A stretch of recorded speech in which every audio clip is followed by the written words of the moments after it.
With over 1 million TikTok followers, he is a professional makeup artist, a content creator, and he has his own beauty brand. Please welcome to the Friends with Benefit couch, Criss Scortezz.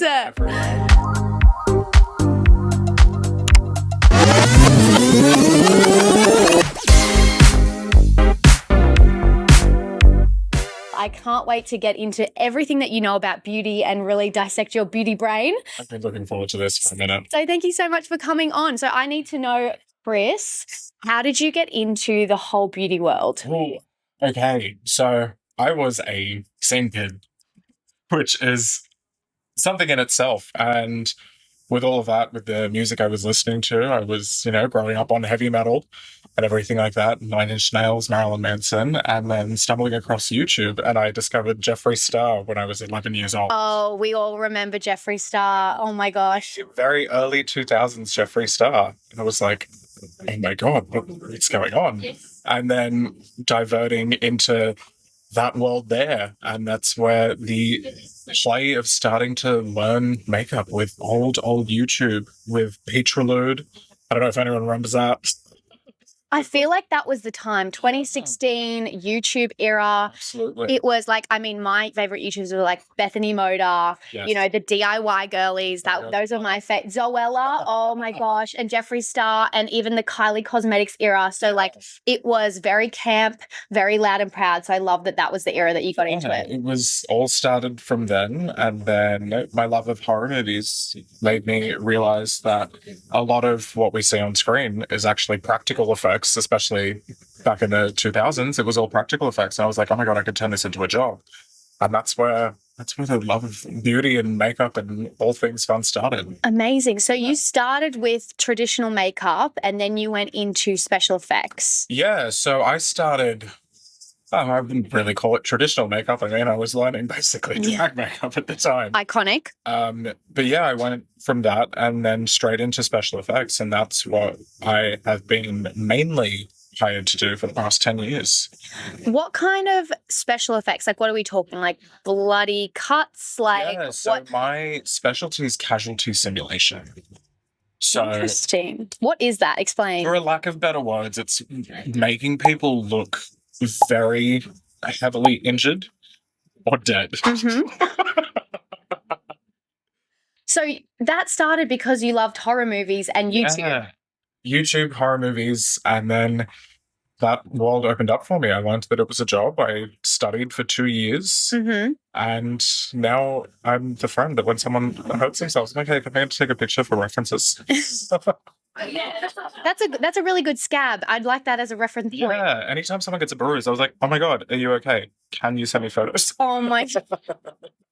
So then what did you do with that special effects training? Did you go into you go into movies or you go into TV shows that need those kind of skills? Yeah, absolutely. So I did my studies, and my first movie I ever worked on through work experience was Mad Max Fury Road. Guys, oh my God, that's so cool. I did not know that. Really? No, that's sick. So that was my first movie that I worked on, and okay, keep listing them. What else have you got up your sleeve? Hacksaw Ridge. Mm-hmm. I did Sunrise. This was again through work experience while I was still in college. I did Katy Perry and Iggy Azalea's makeup.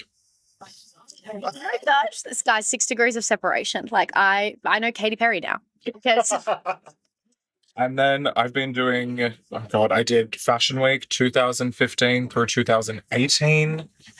I've done pretty much every major network reality TV show that we've seen in Australia.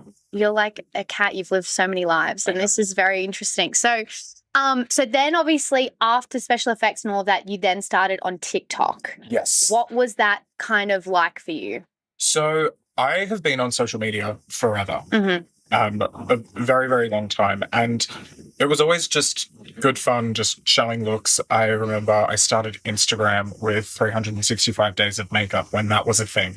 So I would the challenges. Yeah, I would post every single day, and it started with just eye looks because it was really easy to just pump out. Yeah. And then it was going into full face, and it was August of 2019 that I started posting on TikTok because I was really bored.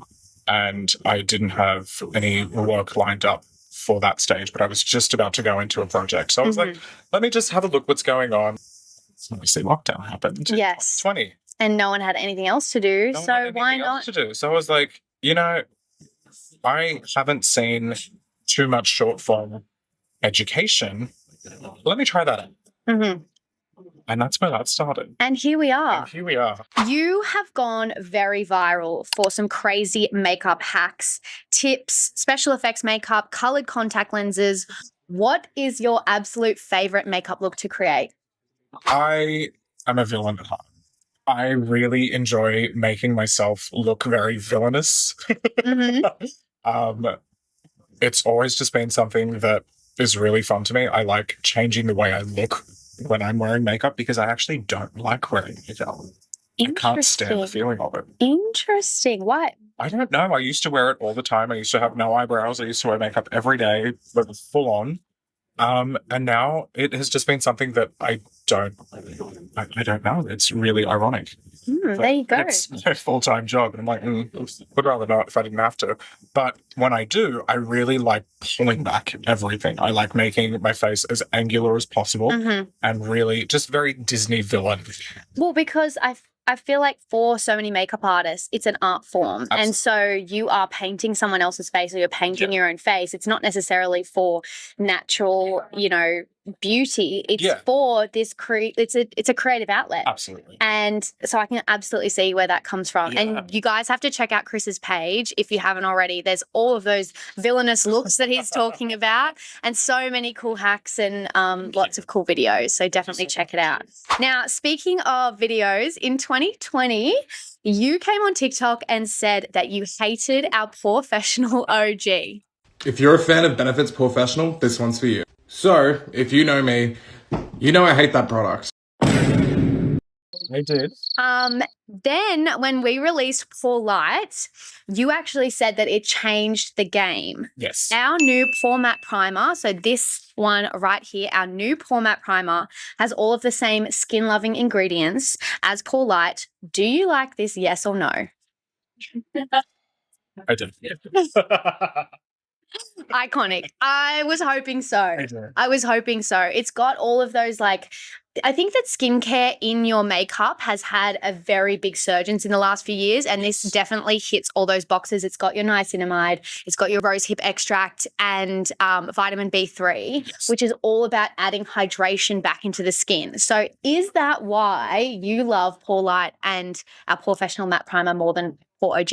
Absolutely. And because of those things, and what I found with the OG, which this one has solved the problem that I love, is that even if you are oily, you need hydration in the skin. It is a very big myth that you need to dry out oily skin, and this just nails everything.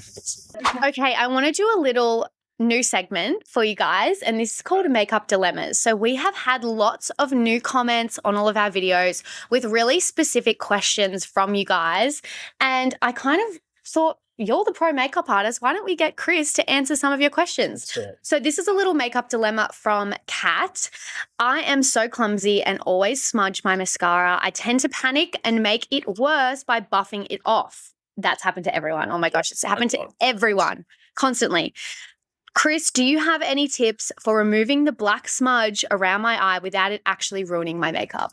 Yes. So the first thing you want to do is just leave it alone. Don't touch it when you first. That's so hard to do though. The first thing that I want to do is quickly smudge it off. I know. I still do it constantly, Luckily, we have editing, so you don't see that part most of the time in my videos. But you want to leave it alone. You don't want to smear around something that is wet. Once you've done it, get yourself a loose setting powder and put the powder right on top of it.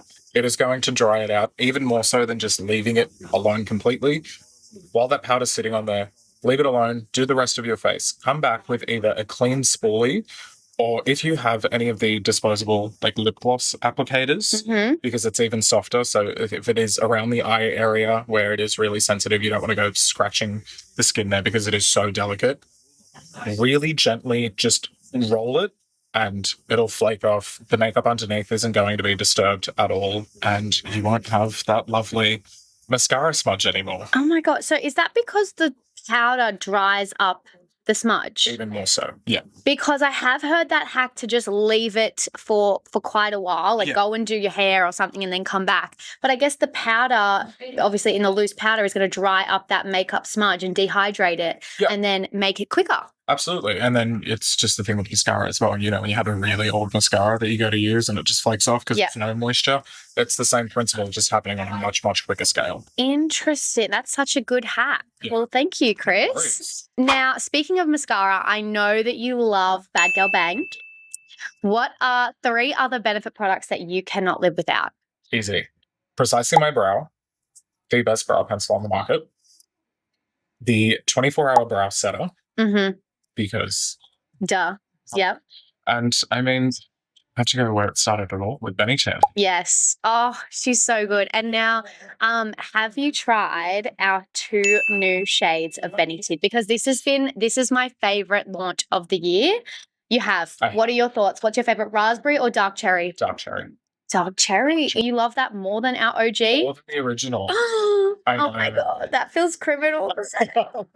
And you were also saying that you recently tried our new Hula Wave, which is the bronzing balm version of our Hula powder. This has also been something we've been talking about for a really long time. What are your thoughts on our Hula Wave? I love it. It is really light. It layers beautifully. And for those of you who are scared of creams, there's not too much pigment straight out the gate. So it's buildable, which I think is something that I always speak on it. I find products that have too much pigment from the get-go can be very intimidating, especially for a lot of people who aren't, used to working with cream or liquid products. So that ability to be able to build it up in a way that you want to, because sometimes as well, you don't want to have too much on. You just want a really light flush of color, and you can do that with this. And it's so user-friendly, it's so beginner-friendly. Mm-hmm. I really think absolutely anyone can do it, even if they've had no experience with creams or liquids before. Hey, and Criss, I just want to know, what else have you got going on? Have you got any other exciting projects happening or anything that you would love to give a little sneak peek to our audience? There is a lot happening.